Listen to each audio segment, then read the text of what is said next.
Hey, Jay McGillicuddy here from NHRealtyScoops.com. Just want to give you a few tips for the upcoming storm, Frankenstorm, otherwise known as Hurricane Sandy.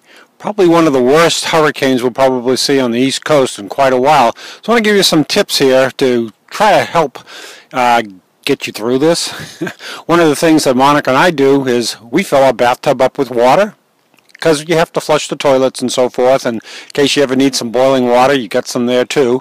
But just, keep it full, and also get that freezer full of ice cubes, because what happens when your electricity goes out, your refrigerator, you don't want to be opening and shutting it all the time. So keep those ice cubes handy, keep them stocked up, and you'll be safe as sound. Stay safe. If you get generators, keep them gassed up and so forth. And just remember, Frankenstorm.